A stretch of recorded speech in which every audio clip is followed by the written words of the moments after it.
Hai semua, Assalamualaikum warahmatullahi wabarakatuh. Saya Oki Rizky Fatullah, peserta pelatihan reguler di Kejuruan Data Analis PPKD Jakarta Selatan.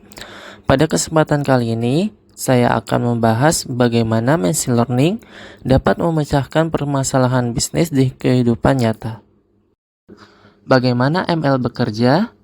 Machine learning dapat memecahkan permasalahan bisnis dengan memanfaatkan data besar atau big data untuk mengidentifikasi pola, membuat prediksi yang akurat, dan mengotomatisasi pengambilan keputusan atau proses, yang pada akhirnya mendorong efisiensi, inovasi, dan peningkatan keuntungan. Dengan machine learning, kita dapat melakukan prediksi dan juga forecasting.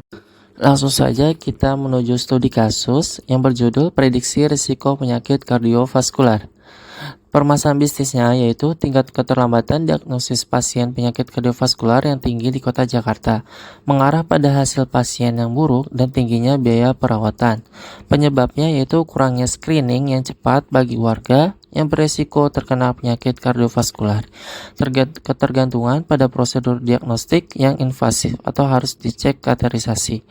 Dampaknya yaitu meningkatnya risiko kematian akibat penyakit kardiovaskular dan juga peningkatan biaya operasional rumah sakit dan juga beban jaminan kesehatan. Tujuannya, meningkatkan akurasi identifikasi risiko penyakit kardiovaskular di kota Jakarta minimal 90% dalam waktu 3 bulan dengan mengimplementasi model klasifikasi machine learning untuk menganalisis data klinis masyarakat. Indikatornya ada 5. Yang pertama ada spesifik, meningkatkan akurasi prediksi risiko penyakit kardiovaskular. Kedua, measurable, yaitu meningkatkan akurasi minimal 90%. Achievable, berdasarkan studi literatur dan juga dataset yang terpercaya.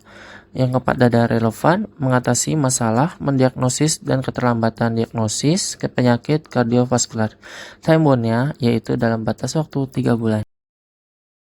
Kemudian, kita akan mempraktikkan bagaimana machine learning bekerja untuk menyelesaikan permasalahan bisnis berdasarkan studi kasus yang telah saya buat, yaitu prediksi risiko penyakit kardiovaskular. Let's do it! Saat ini saya sudah membuka Google Colab untuk melakukan modeling berdasarkan algoritma yang kita butuhkan untuk menyelesaikan permasalahan bisnis yang sudah kita buat. Nah, di sini pertama-tama yang kita lakukan adalah mengimpor semua library yang dibutuhkan untuk melakukan modeling. Nah, di sini ada NumPy, import NumPy, Pandas, Matplotlib, Seaborn, dan juga kita mengimport matrix dan juga trend test split untuk melakukan split data training dan juga testing. Kemudian juga di sini kita memilih algoritma apa saja yang kita butuhkan, yang kita ingin compare, kita lakukan perbandingan melihat algoritma mana yang memiliki performa yang terbaik. Nah, di sini ada kita akan mencoba logistic regression, SVM, random forest, decision tree, dan juga KNN. Yang pertama-tama kita upload dataset terlebih dahulu yang sudah bersih, yang sudah semuanya berupa angka ya, dan juga sudah di encoder untuk ininya. Di sini sudah saya upload dengan nama dataset cardio.csv. Kemudian kita lihat view dataset. Di sini ada umur, jenis kelamin, tinggi badan, berat badan, sistolik, diastolik, kolesterol, diabetes, riwayat merokok, olahraga, dan juga targetnya yaitu kardiovaskular. Nah, sini bisa melihat describe-nya, jumlahnya semua ada 185 data, rata-ratanya juga, dan lain-lain. Kemudian kita dapat memisah fitur atau atribut dengan label atau targetnya. Di sini kita pisah X sebagai fitur, semua fitur yang dibutuhkan, kemudian juga Y sebagai target atau label. Nah, di sini kita lihat X sudah terpisah, hanya fitur saja. Nah, kemudian Y-nya itu adalah targetnya, yaitu kardiovaskular di sini. Coba kita print dulu.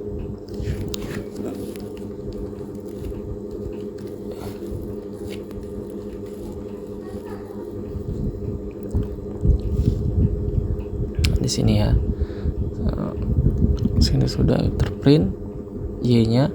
Nah, di sini kita selanjutnya adalah mengecek korelasi antar variabel data masing-masing dengan labelnya, dengan targetnya. Di sini kita bisa melihat heat map dan juga korelasinya. Nah, di sini kita lihat dari target atau labelnya, kita melihat yang sini warna merah yaitu korelasi negatif. Artinya kalau di sini olahraga, berarti semakin tinggi nilai olahraga maka kardiovaskularnya nilainya semakin rendah, terbalik gitu dibanding. Sedangkan yang di sini yang berwarna hijau yaitu 0,76 kolesterol. Nah, kalau ini berarti korelasinya positif, yaitu apabila kolesterol tinggi maka nilai kardiovaskularnya juga akan tinggi dan juga diikuti dengan sistolik, diastolik. Nah, kemudian untuk di sini yang mendekati 0 artinya korelasinya sangat sedikit sekali atau hampir tidak berpengaruh terhadap hasil modeling gitu. Dan di sini sebenarnya dapat kita hapus karena tidak terlalu berpengaruh, namun pada kasus ini digunakan untuk data saja.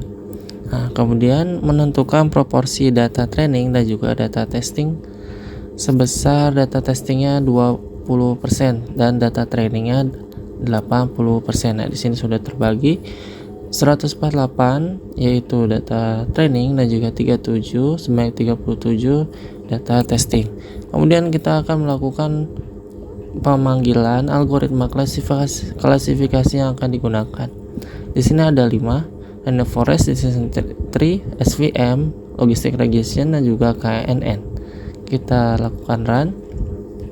Nah, juga kita di sini melakukan scaling data untuk menguji datanya. Nah, di sini dibutuhkan pada beberapa algoritma seperti KNN dan juga logistic regression yang harus menggunakan standar scaler. Di sini kita run, kemudian kita melakukan modeling terhadap data training yang sudah kita pisah tadi antara data training dan juga data testing.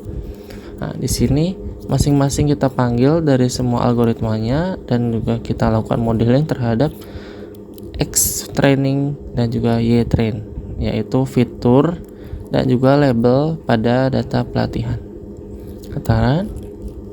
Kemudian kita melakukan uji pada data testing. Nah, ini merupakan data testing ya. Nah, kemudian kita uji dengan 5 algoritma ini, modeling yang sudah dibuat, seberapa akurat prediksi dari modeling kelima ini dengan hasil sebenarnya. Nah, di sini kita lihat hasil prediksi label pada data testingnya. Nah, ini merupakan hasil prediksi dari masing-masing tes algoritma. Nah, lalu kita dapat bandingkan hasil label data testing dengan data sebenarnya. Nah, di sini di atas adalah data sebenarnya. Sedangkan yang bawah di sini adalah prediksi dari masing-masing algoritma. Di sini kita dapat bandingkan. Misalkan saja pada di sini, di sini random forest memprediksi 0, sedangkan data yang seharusnya adalah 1. Nah, kemudian juga di beberapa data lain juga sama. Di sini prediksinya dengan sebenarnya. Nah, kemudian selanjutnya kita dapat melakukan confusion matrix atau melihat hasil dari masing-masing algoritma itu hasil benar salahnya seperti itu. Nanti kita run.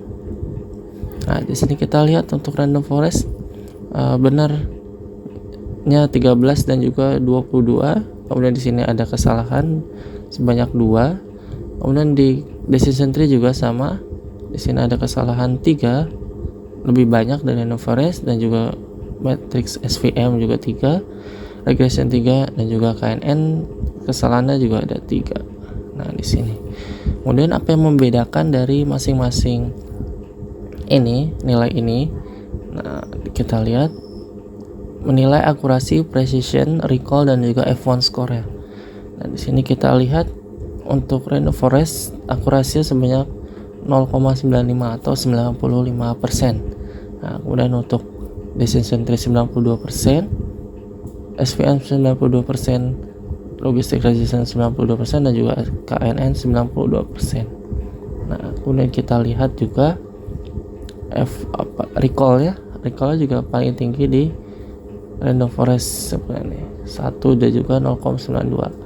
Nah, ini makronya 0,96 rata-ratanya dibanding yang lain 0,94 dan ini 0,92. Nah, kemudian kita dapat melihat configuration matrix secara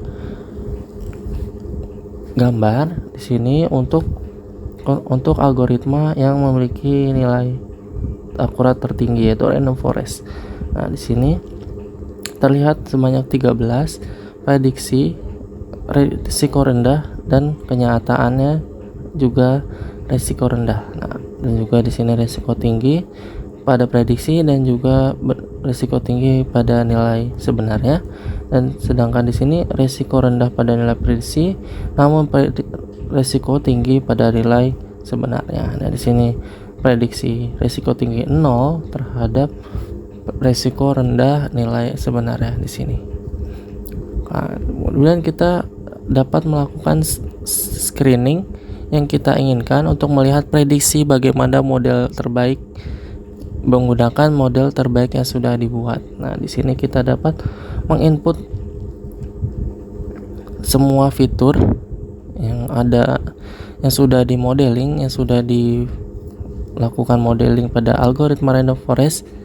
Nah, di sini ada umur, jenis kelamin, tinggi badan, berat badan, tekanan darah, sistolik, tekanan darah diastolik, kolesterol, gula darah, riwayat keluarga, merokok, dan juga olahraga. Nah, di sini kita dapat menginput data di sini masing-masing lalai ini dengan berurutan juga jangan sampai salah ya jumlahnya. Di sini ada 3, 4, 5, 6, 7, 8, 9, 10, 11, 12 data. Nah, di sini kemudian akan di reset untuk melakukan prediction menggunakan random forest. Nah, di sini random forest yang kita panggil karena random forest memiliki tingkat akurasi yang terbaik dibanding algoritma lainnya. Nah, di sini kita melakukan prediksi. Nah, kita lihat dengan data ini prediksinya apakah menghasilkan 0 atau 1 ya. Di sini kita run. Nah, di sini menghasilkan 0 ya, yang artinya Anda berisiko rendah terkena penyakit kardiovaskular dengan confidence hampir sama ya, 0,5 dan juga 0,5. Nah, sini misalkan kita ganti kolesterolnya, nah kolesterol di sini menjadi 0. Nah, di sini sudah ada datanya ya. Kolesterol dan lain-lain 0 itu tidak dan 1 iya. Untuk jenis kelamin di sini 1 perempuan, kemudian 2 laki-laki. Di sini kolesterol kita bikin jadi 0 atau tidak kolesterol. Kita akan run. Nah, kemudian Anda berisiko rendah, namun di sini lebih confidence untuk 0-nya atau tidak, memilih untuk prediksi tidaknya sebanyak 84%, berarti hampir sangat yakin model ini membuat prediksi 0 ini atau risiko rendah. Kemudian kita misalkan ganti ini menjadi 1 kolesterol, kemudian kita juga lihat rokok yang menjadi 1 dan juga riwayat keluarga menjadi 1. Apa yang terjadi, kita run. Nah, nilai confidence-nya berubah, cenderung memilih ke 1 sebanyak 69%, sedangkan untuk 0 31%, sehingga menghasilkan hasil 1, yaitu Anda berisiko tinggi terkena penyakit kardiovaskular. Nah, ini merupakan cara machine learning menyelesaikan permasalahan bisnis seperti di kasus saya, yaitu screening penyakit kardiovaskular yang dapat dilakukan untuk masyarakat yang beresiko tinggi untuk penyakit kardiovaskular berdasarkan gejala masing-masing yang sudah dibuat pada dataset lampau, sehingga kita dapat mengatasi permasalahan kardiovaskular dengan cepat dan segera untuk menekan tingginya penyakit kardiovaskular. Seperti itu. Terima kasih telah menyaksikan video saya. Sampai bertemu di video selanjutnya. Dah.